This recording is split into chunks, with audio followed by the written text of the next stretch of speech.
Senador, ¿cómo está? Buen día. Antonio y Rubén, les saludamos. Bienvenido a La Razón Radio. ¿Cómo está? Muchas gracias. Muy buenos días, Antonio, y también un saludo cordial a Rubén, mi tocayo. Gracias nuevamente por la cobertura. Adelante, Rubén. Comenzamos. Sí. Senador, hay un llamativo silencio, hay una llamativa despreocupación de la Asamblea Legislativa en torno al reencauce de las elecciones judiciales. El 31 de julio, el Tribunal Constitucional ha anulado todo el proceso a través de la sentencia que absolvió una acción abstracta de inconstitucionalidad del diputado de Creemos, Leonardo Ayala. Desde esa fecha sumamos ¿cuántos días? 17. 17 días. En 17 días, la Asamblea Legislativa no ha dado señales de reencauzar las elecciones judiciales. Sumado esto a la premura del proceso, hay un plazo que seguramente va a quedar desahuciado, que ha definido el Tribunal Supremo Electoral de entregar las listas, la Asamblea Legislativa, al Tribunal Supremo Electoral hasta el 4 de septiembre, si se quiere garantizar elecciones el 3 de diciembre. ¿Por qué estamos en esa situación? ¿Por qué el país está en vilo, senador? Sí, Rubén, es una gran pregunta. ¿Por qué no hay acuerdo? ¿Por qué no sale humo blanco? ¿Por qué no tenemos la ley de preselección para altas autoridades judiciales de esta gestión 2023? Esa es la gran pregunta. Porque sencillamente hay dos exigencias que no podemos cumplir con relación al fallo del Tribunal Constitucional. El primero tiene que ver con dotarnos de una ley, y no es una ley ordinaria, es una ley especial que requiere, y ahí ingresa el segundo elemento, los 2/3. En otra hora hubiésemos trabajado un reglamento, una convocatoria, y hubiésemos aprobado a través de una resolución de asamblea, como lo hicimos en anteriores ocasiones. Lo hicimos en un par de días, digamos, máximo unos 3 días, ya podíamos haber logrado tener la herramienta necesaria para iniciar el trabajo de preselección que está a cargo de la Asamblea Legislativa Plurinacional. Es que estas dos exigencias, aprobar una ley, además de los 2/3, es una exigencia que se está complicando, que es muy difícil, porque así hemos visto nosotros, porque en la primera semana después del fallo constitucional, el Senado Nacional intentó a través de, primero, la Comisión Mixta de Constitución, y segundo, a través de la Comisión de Constitución del Senado Nacional, de manera unilateral, si se quiere, como Cámara de Senadores. Bueno, ahí, en aras de que se pueda trabajar en una mesa técnica, en una mesa de diálogo a nivel del Senado Nacional, estoy hablando, se declaró un cuarto intermedio, no se logró tomar en cuenta los criterios porque los posicionamientos políticos estaban todavía vigentes en ese momento. Posteriormente, se llevó ante una mesa de diálogo, ante la convocatoria del presidente nato de la Asamblea, y claro, como Asamblea Legislativa, con la presencia de nuestros 2 presidentes de las cámaras legislativas y una comisión redactora que tenía la misión de elaborar un nuevo proyecto de ley, dejando de lado, claro está, lo que se había intentado desde el Senado Nacional, porque eso era un obstáculo para la oposición, porque ellos decían que estamos imponiendo un proyecto de ley. Y bueno, eso tampoco tuvo resultado. Y finalmente, el día de ayer, anteayer en este caso, el día martes, fue el último intento, y solo se quedó en eso, un intento, porque sencillamente la exigencia de los 2/3 no se logró, pues apenas llegamos a 19 votos, y bueno, ahí está el resultado. ¿Y qué lectura tenemos hasta ahora? En definitiva, los 2/3 se ha convertido en una capacidad de veto de la oposición política para que no avance en ningún proceso de diálogo, menos la elaboración de un proyecto de ley que permita las elecciones judiciales, y en su primera etapa para nosotros el proceso de preselección. Esta capacidad de veto impide, pues, que avance la construcción de esta ley. Y esto me hace recuerdo, para cerrar la idea, cómo es que el sistema de votación puede viabilizar o inviabilizar las atribuciones de la Asamblea Legislativa Plurinacional. Es una ley, efectivamente, una ley. Estamos ante un fallo. No podemos aprobar con mayoría absoluta, que si bien nosotros tenemos como Senado Nacional, como MAS y PSP, pero esta vez tenemos que concertar, y por eso es que hemos dicho, si se trata de nuevamente reanudar el diálogo, hay que hacerlo. Y por eso es que hemos exhortado a nuestro presidente del Senado Nacional, y ahí tiene que intervenir el presidente de la Cámara de Diputados, y esto tenemos que asumir como Asamblea Legislativa Plurinacional, porque el Tribunal Constitucional ha exhortado no al Senado, no a diputados, sino a la Asamblea Legislativa Plurinacional que se cumpla el fallo constitucional.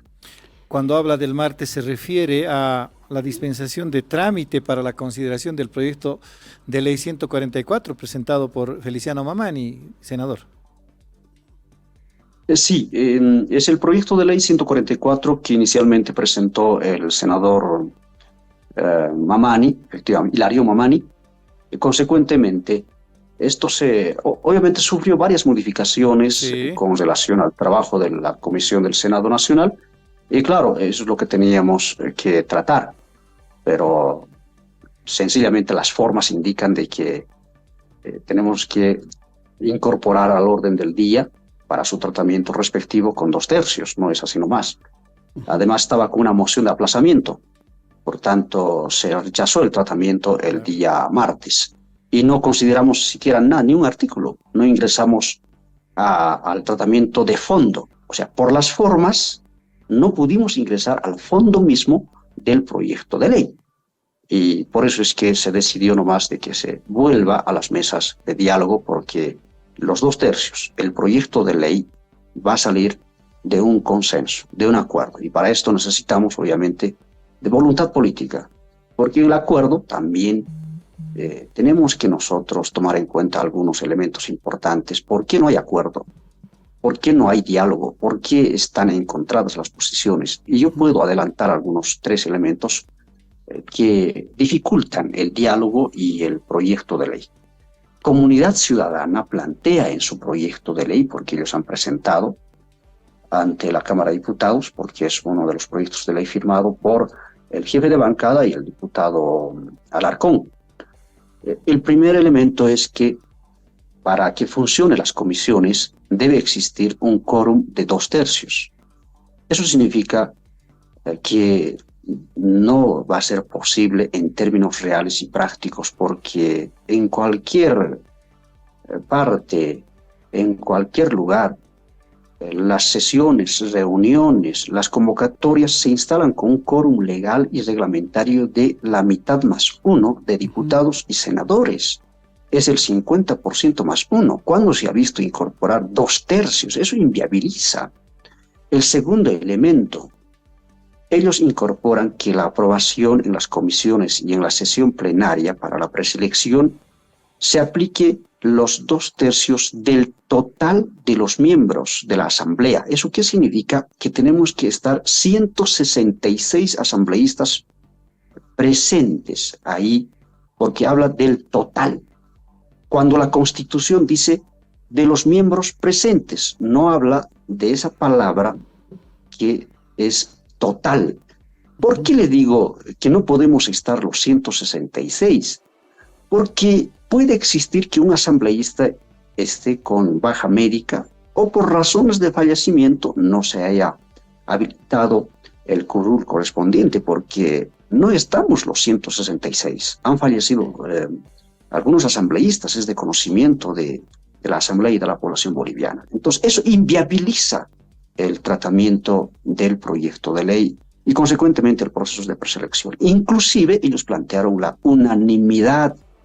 La unanimidad es, pues, materialmente imposible de cumplir, porque la Asamblea es la más dispersa, hay visiones encontradas, posiciones encontradas, pensamos diferente en lo político, económico, social, máxime tratándose de este tema, hay posiciones encontradas, es difícil lograr un consenso. Por eso es que el fallo constitucional dice 2/3. La ley del Tribunal Constitucional dice 2/3. La ley del órgano judicial, Rubén, dice 2/3. Nuestros reglamentos camarales dice 2/3. ¿Dónde está pues la unanimidad? Entonces son posiciones intransigentes, posiciones que inviabilizan el proceso de preselección. Senador, El tercer punto. El tercer punto que nos decía, ¿eran 3 o están incluidos o está incluido? Sí. El otro tema, sí, efectivamente, Rubén y Antonio. A ver, en la evaluación, nosotros consideramos de que el alma, el corazón del proceso de preselección es la evaluación meritocrática. Pero Comunidad Ciudadana plantea que simplemente se revise los requisitos habilitantes. Es como una especie de checklist. Requisito 1 cumple, requisito 2 no cumple, requisito 3 cumple, cumple, no cumple. Son requisitos comunes, habilitantes, que te permiten pasar a la siguiente fase. Simplemente ellos quieren eso. Si cumplen esos requisitos habilitantes, ya están habilitados para ser preseleccionados. Pero ¿dónde está la etapa de la evaluación meritocrática? La convocatoria se basa en la meritocracia, porque además el 182 de nuestra norma fundamental dice que deben ser calificados. Habla de calificación de méritos, habla de evaluación meritocrática. ¿Qué significa eso? Revisar la documentación, su trayectoria, y además de la evaluación oral, que es la entrevista, donde vamos a fundamentalmente evaluar si conoce o no conoce sobre la impartición de justicia, sobre la resolución de algún caso. Entonces, estos temas para nosotros es de vital importancia porque tanto nos han exigido que sea una evaluación no solo cualitativa, nos han cuestionado en los 2 procesos de preselección, porque nosotros habíamos incorporado la evaluación cualitativa con relación al defensor y al contralor, pero esta vez, bueno, después de recibir muchas críticas, se ha incorporado pues la evaluación cuantitativa, con calificación, con puntuación, pero eso no existe en la propuesta de Comunidad Ciudadana. Así que estos 3 elementos, entre otros que hemos estado revisando, el proyecto de ley que yo tengo a la mano aquí, bueno, eso inviabiliza el diálogo y ojalá se pudiera inclusive buscar un término medio. Se puede debatir, se puede consensuar ya. Podemos decir ya que se apruebe en consenso, por unanimidad, porque en algunas fases se puede ir avanzando como lo hicimos en el proceso de preselección, inclusive por unanimidad. Aprobamos por unanimidad un reglamento. Pero cuando no hay voluntad de diálogo, cuando no hay voluntad de ceder, porque toda mesa de diálogo es pues una mesa de concertación. Hay posiciones encontradas, pero hay que ceder, hay que conceder. Tiene que haber concesiones recíprocas entre las 3 fuerzas políticas. ¿Cómo no? Pero aquí está faltando voluntad de diálogo, voluntad de negociación, porque una mesa de negociación, cierro con esto, no es una mesa de imposición, de caprichos. No es así. Senador, cuando usted nos habla esto, por ejemplo, de la asistencia plena, del total de los 166 asambleístas, de aprobar también todo con una votación incluso superior a los 2/3, en fin, me hace recuerdo a lo que pasó con el defensor del pueblo, ¿no? No sé por qué, creo que en Comunidad Ciudadana han aprendido la lección de cómo fue la elección del defensor del pueblo y creo que por eso quieren cuidarse las espaldas, quieren blindarse, ¿no? Eso le pregunto a usted también. Y ahora también le pregunto, senador, ¿a quién le interesa llegar al desastre, ¿no? ¿A quién le interesa que esto fracase y por qué le interesaría? Bueno, hay varios factores. Antonio, recordará a la población que nosotros habíamos priorizado esta gestión 2023 dentro de la agenda legislativa de la Asamblea, la preselección y elección del órgano judicial. Desde enero, febrero, nosotros ya habíamos iniciado con el debate, ya estaba en marcha el proceso de preselección en su primera fase, como es la recepción de postulantes, recordará. Ahí en el mes de abril, bueno, cayó, en este caso, se suspendió después de 2 recursos constitucionales, y con la acción de inconstitucionalidad abstracta presentada por la oposición, sencillamente se suspendió hasta el 31 de julio, oportunidad en la que el Tribunal Constitucional emite su sentencia constitucional. Como muy bien describía Rubén al principio, nos dejó sin nada. No teníamos ninguna herramienta se nos cayó la convocatoria, el reglamento, la resolución, La ley corta. absolutamente no teníamos nada con qué trabajar y esto es atribuible no necesariamente a la Asamblea Legislativa Plurinacional, ahí hay nomás intereses entre quienes plantearon esta acción abstracta de inconstitucionalidad y el Tribunal Constitucional que se tomó el tiempo fuera de plazo desde el punto de vista de la urgencia y necesidad constitucional. Al menos debió haber levantado la medida cautelar.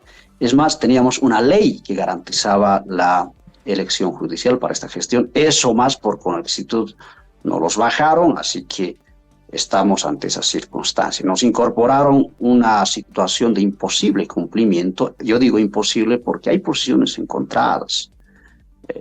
Yo pretendía, o por lo menos esperaba, de que el fallo del Tribunal Constitucional se mantenía con la mayoría absoluta para dotarnos de una ley, está bien, pero ya en el proceso de preselección aplicar los 2/3, pero no fue así.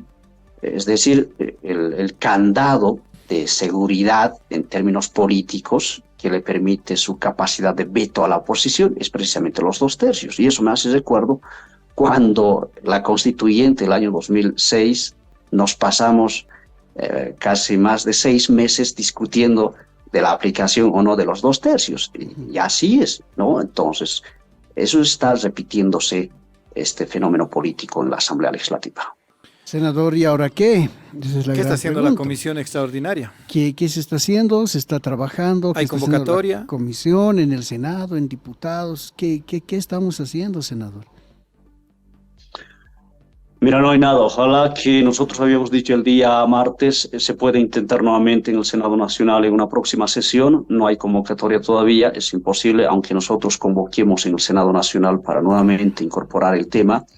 No hay 2/3, por tanto, deberían de ya convocarse a partir de nuestro presidente nato de la Asamblea, nuestros 2 presidentes de las cámaras legislativas, además de las bancadas. Las jefaturas de bancadas tienen que funcionar, ahí tiene que haber voluntad. Nadie está tomando la iniciativa, eso nos preocupa. Ni el presidente Ojalá nato. Que en las próximas horas pueda nuevamente convocarse a esta mesa de diálogo. Senador, ¿ni el presidente nato de la Asamblea está tomando la iniciativa? Bueno, él debería convocar para que se reanude. Él tomó la iniciativa la anterior semana. Sí. Ahí, obviamente, por algunas cuestiones que yo no comparto, pero bueno, se levantaron de la mesa de diálogo, patearon el tablero, comunidad ciudadana, por argumentos que no son justificados, ¿no? Porque ahí estaban trabajando entre técnicos y políticos. Hablo técnicos porque estaban los asesores y también políticos que son senadores y diputados adscritos a esta comisión técnica política, ¿no? Entonces debería nuevamente reanudarse el diálogo.